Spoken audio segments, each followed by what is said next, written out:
Hi, my name is Betsey Medow. I work as a Senior Associate Director in the School of Politics, Economics, and Global Affairs.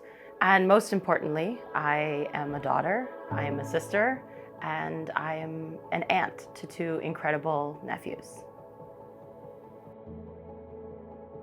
So I would say that my story begins in September of 2022.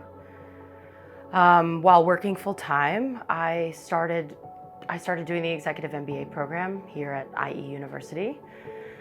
And then everything changed about 5 months into the program when, in March of 2023, my mom was diagnosed with cancer. And that's kind of where everything changed, and I had to figure everything out and learn. Yeah. So I remember the day that I found out, like it happened yesterday, like it happened this morning. Feel all the feelings coming back again.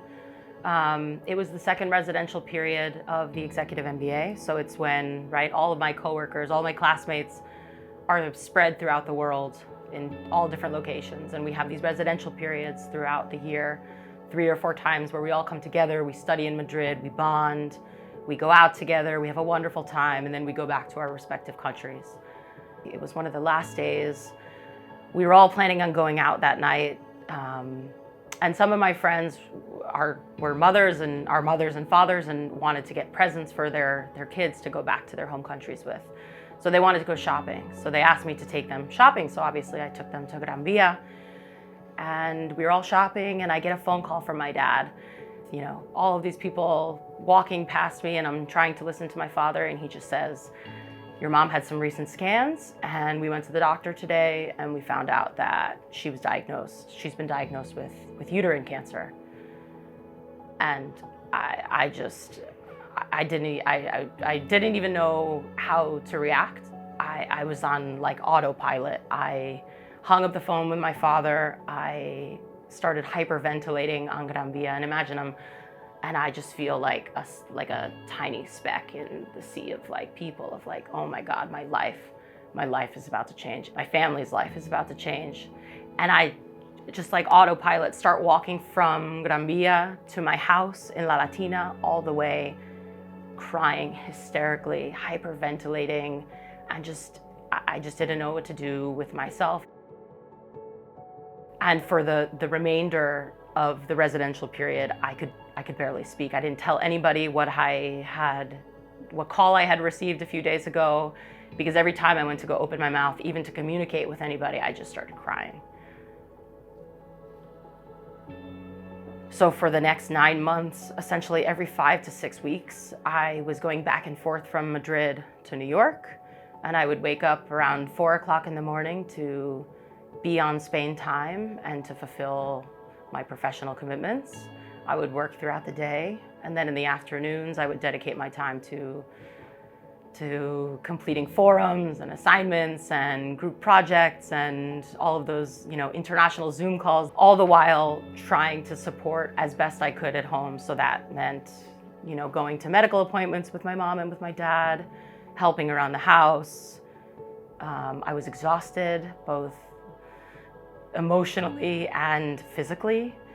I just focused on making sure that I stayed strong for everybody, because I didn't want my mom to see that by me being home or by me helping, it was affecting me, because I wanted her to be able to focus fully on herself. So towards the end of the fall of 2023, my mom had her last chemotherapy treatment, and a few weeks later she was deemed no disease, which was obviously the best news that anybody could have ever received. And I was able to come back to Madrid for the last time after 9 months of going back and forth, able to come back to Madrid and focus on myself and focus on finishing the executive MBA.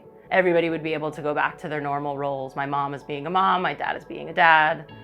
But after returning to Madrid, I'm standing in the metro and I see this woman, and she's like struggling to find, one of the rails to hold on to in the metro to fix herself so that she doesn't fall.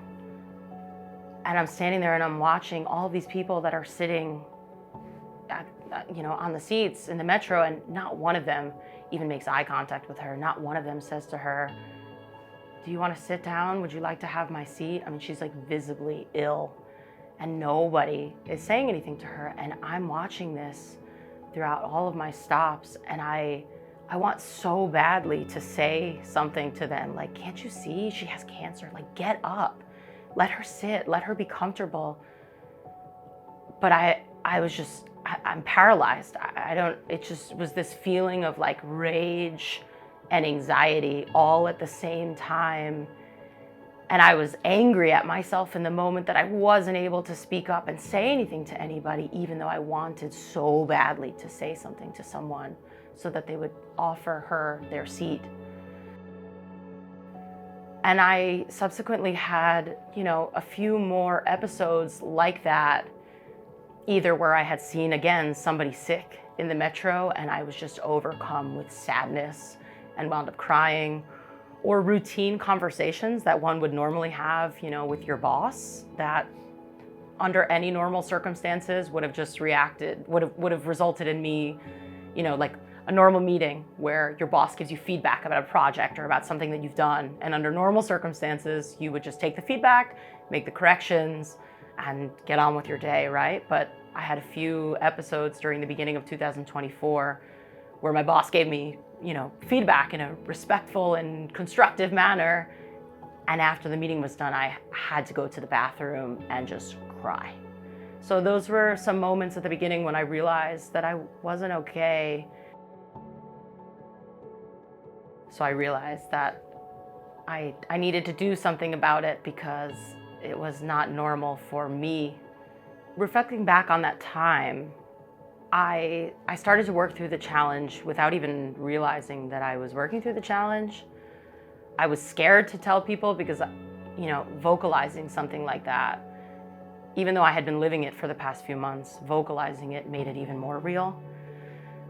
But I thought it was important to tell members of my team and my colleagues and also my classmates as well, because I had found myself, disengaged in meetings and not really putting as much effort as I might have, because I didn't have the strength. I didn't have the emotional strength anymore to give 200% as I normally did, or as I normally do.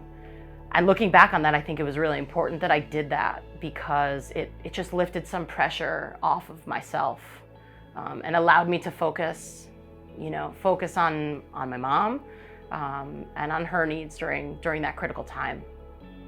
And then in the beginning of this year, in 2024, when I realized that my emotions were just all over the place, I sought out therapy. Therapy has always been something in the back of my mind. I've never actually engaged in therapy before, but I realized that I needed professional help to speak with someone and to speak about all of the sad and dark thoughts and images that were going through my brain about all that I had seen and experienced the year before. It's helped a lot to change the narrative from dark to light, essentially, and to realize that this was an experience of my life, and we've overcome it. And if something like this happens again, I'll be able to overcome it. And another thing that I found completely on a whim was yoga. The combination of yoga and therapy have really helped me to focus on the present, to realize that I can't do anything about the past, and I can't stress about the future because I don't have control of the future, that I can only focus on the now and control the now. It was the first time that I had calm in my brain. It's really important to seek help. It's scary to take the first step because it's admitting that there's something happening that's different than the norm, but it's really important to take that first step, even if it's scary. And I also encourage people to talk openly about their feelings, about what's going on. I had people showing up for me in all different ways that I never imagined possible. I had a professor that emailed me once a week to see how I was doing, just to check in on me and see how I was doing emotionally. So don't be afraid to speak about it, because you never know who will surprise you and how that help will be needed and will be appreciated. You really need to take care of yourself, because the main lesson that I learned from all of this is you can't take care of others if you don't put yourself first and take care of yourself.